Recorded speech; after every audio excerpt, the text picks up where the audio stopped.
Welcome to my new video. तो इस video में जो मैंने क्वेश्चन डाला है वो कुछ ऐसा है कि limit n tending to infinity sigma r equal to 0 से लेके n C R upon n की पावर इंटू r+3। अगर आप इसको ऐसे एक बार देखोगे तो भाई कोई भी डर जाएगा इसको देख के कि एक तो लिमिट है, ऊपर से सिग्मा है, ऊपर से n सी आर है, बाइनोमियल भी है। ठीक है, अब ऐसा क्वेश्चन जो है ना जे एडवांस में आने का बहुत चांसेस होता है, मतलब जो टफनेस लेवल है वो बता रहा हूँ आपको। तो ऐसे क्वेश्चन को आप कैसे क्रैक करेंगे मैं आपको वो बताता हूँ, और एक एक स्टेप ध्यान से देखिएगा। तो देखो, ये लिमिट सिग्मा देख के तो एक बार किसी का भी दिमाग घूम जाएगा, पर इसको सोचे कैसे मैं आपको वो बताता हूँ। तो मैंने क्या किया, मैंने पहले देखा कि मेरे को यहाँ पे एन सी आर और एन की पावर आर मिल रहा है।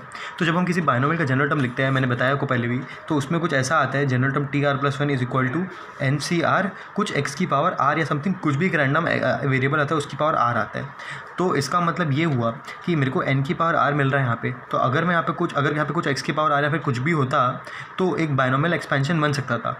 मतलब कि अगर ये कुछ ऐसा बनता कि ये एक बाइनोमियल का एक्सपेंशन लिखा हुआ होता। ठीक है, तो मैंने क्या किया, अभी देखो अगर मेरे को कुछ एक्स से चाहिए तो ऐसे तो आएगा नहीं, तो वो कैसे लेके आए। तो जब मैंने पहले एक क्वेश्चन बताया था, मैंने आपको बताया था कि देखो हम लोग 0 से 1 एक्स को हम एक्स स्क्वायर को हम लोग या फिर एक्स को हम लोग हाफ लिख देते हैं। ठीक है, लेकिन हम लोग उसका उल्टा कभी नहीं सोचते कि हम हाफ को भी तो 0 से 1 एक्स डी एक्स लिख सकते हैं। तो उसी ऑब्जर्वेशन से मैंने सोचा कि ये r+3 किसको इंटीग्रेट करके आया होगा, ये r+3 आया होगा एक्स की पावर r+2 को इंटीग्रेट करके। कहाँ, 0 से 1। बस सबसे पहला ऑब्जर्वेशन ये कि r+3 को कैसे मैनिपुलेट किया। देखो यहाँ से मेरे को x की पावर r से कुछ मिल रहा है, तो मैंने इसको एक बार अच्छे से लिखा कि ये लिखा होगा क्या, ये लिखा हुआ है limit n tending to infinity sigma. अब देखो एक बार लिखता हूँ इसको, सिग्मा r इक्वल टू 0 से लेके n, ये लिखा होगा कुछ ऐसा एन सी आर अपॉन एन की पावर r इंटू ये लिखा होगा 0 से लेके 1 एक्स की पावर r+2 dx। अब देखो कितना कॉम्प्लेक्स बन गया, एक तो लिमिट है, उसके अंदर सिग्मा समीशन है, उसके अंदर इंटीग्रेशन भी आ गया।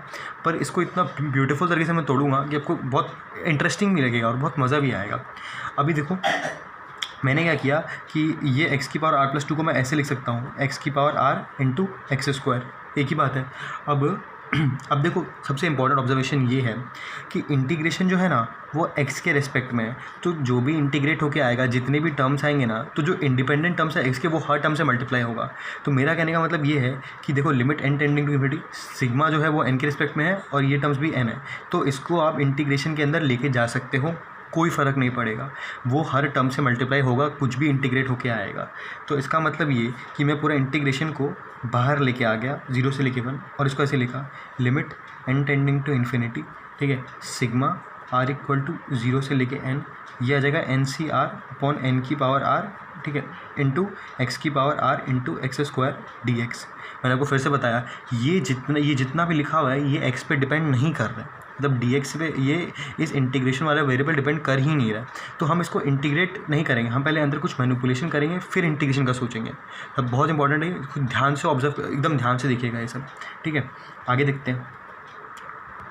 तो अभी देखो, अभी ऑटोमेटिकली मेरे को ये दिख गया, ये लिखा हुआ क्या, एक्स बाई एन की पावर आर।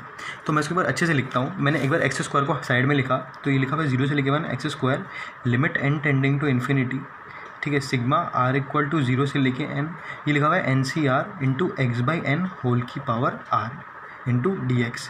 अब ये तो कोई भी बता देगा भाई साहब क्या लिखा हुआ है, इसके आप एक दो टर्म्स लिख के देख लो, आपको अपने आप दिख जाएगा कि ये लिखा हुआ है। मैं आपको दिख के दिखा देता हूँ, ये लिखा हुआ है N C 0 plus N C 1 into x by N and so on. मतलब ये लिखा हुआ है क्या, 1 प्लस एक्स बाई एन की पावर n का एक्सपेंशन, मतलब उसके सारे टर्म्स लिखे हुए हैं। तो ये टोटल क्या लिखा हुआ है, ये लिखा हुआ है 1 प्लस एक्स बाई एन की पावर n। देखो कितना ब्यूटीफुल ऑब्जर्वेशन आया, एक्स की पावर एक्स बाई एन की पावर आर क्रिएट किया, वहाँ से मेरे को ये मिल गया। अब मैं इसको पूरा अच्छे से लिख लेता हूँ। तो ये लिखा हुआ है 0 से लेके 1 X square into limit n tending to infinity, ये लिखा हुआ है 1 प्लस एक्स बाई एन की पावर n, ठीक है, हो गया इंटू डी एक्स। देखिए कहाँ से एक एक चीज़ कैसे रिड्यूस हो गया था, पहले सिग्मा को रिड्यूस कर दिया, ठीक है, अब आगे हम लोग लिमिट के ऊपर। अब देखो ये तो कोई भी बता देगा कि जब इसमें लिमिट लगाया तो ये क्या बन रहा है, ये वाला, इसको मैं एक बार अच्छे से साइड में सॉल्व कर दे रहा हूँ। ये लिखा हुआ है limit n tending to infinity और 1 प्लस एक्स बाई एन की पावर n, यानी ये क्या बनेगा, जब n को इन्फिनिटी रखेंगे तो ये 0 और ये 1 की पावर इन्फिनिटी, यानी ये हो गया 1 की पावर इन्फिनिटी। और 1 की पावर इन्फिनिटी का लिमिट्स के फॉर्म सबको सॉल्व करना आता है। तो जब ये 1 की पावर इन्फिनिटी का फॉर्म सॉल्व करेंगे तो वहाँ से हमको आंसर कितना मिल जाएगा, e की पावर x।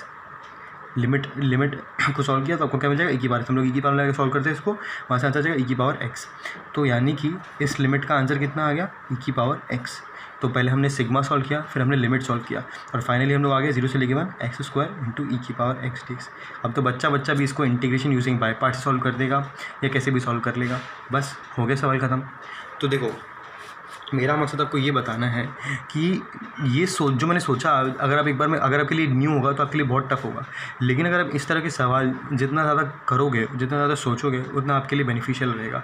क्योंकि आईआईटी दिमाग ही मांगता है, वो आपको ऐसे लिमिट, सिग्मा और बाइनोमियल लेके फंसा देगा, और आप सोचोगे कि पहले मैं लिमिट करूँ, कि पहले मैं सिग्मा करूँ, कि पहले मैं इंटीग्रेशन सॉल्व करूँ, कुछ समझ में ही नहीं आएगा। और पहला बात तो ये कि इंटीग्रेशन सोचा है हमने, इंटीग्रेशन तो दिया भी नहीं है, और सोचो सवाल इंटीग्रेशन का है। एक बार वापस बता देता हूँ मैं आपको, मैंने किस तरीके से सोचा। मेरे को एन सी आर अपॉन एन की पावर आर से ऑब्जर्वेशन आया कि एक्स की पावर आर से कुछ टर्म बनाने चाहिए। तो हमेशा आपके दिमाग में, एक बार मैं आपको बता दे रहा हूँ कि हमेशा आपको आना चाहिए कि हम इंटीग्रेशन को उल्टा भी लिख सकते हैं। मतलब वही कि अगर मैं सोचूं कि इंटीग्रेशन से कुछ बनाना हो तो 1 को लिख लिया मैंने 0 से या कुछ भी लिख लिया, मतलब जैसे हाफ को लिख लिया 0 से लेके 1 एक्स स्क्वायर डी एक्स, ये वाला इस चीज़ की बात कर रहा हूँ मैं। तो वैसे ही मैंने सोचा कि ये इंटीग्रेशन का टर्म सोचा, फिर वहाँ से पहले सिग्मा पे ध्यान दिया, सिग्मा को रिड्यूस कर गया, तो फिर वहाँ को एक एन का फंक्शन मिल गया, उस पर लिमिट लगा दिया। अब देखो, लिमिट लगाने में कोई दिक्कत नहीं है, क्योंकि लिमिट एन का है, एक्स का नहीं है। हम एन पे लिमिट लगा रहे हैं, हमको फ़र्क ही नहीं पड़ता कि अगर एक्स नहीं है यहाँ पे, मतलब एक्स को फ़र्क ही नहीं पड़ता है एन से, समझ रहे हो आप। तो लिमिट लगा दिया which is independent of x है, लिमिट सॉल्व के एक फंक्शन आ गया, और फंक्शन को फाइनली इंटीग्रेट कर देंगे। अब ये तो कोई भी ये कोई भी बाय पार्ट से इंटीग्रेट कर देगा, ठीक है। Thank you.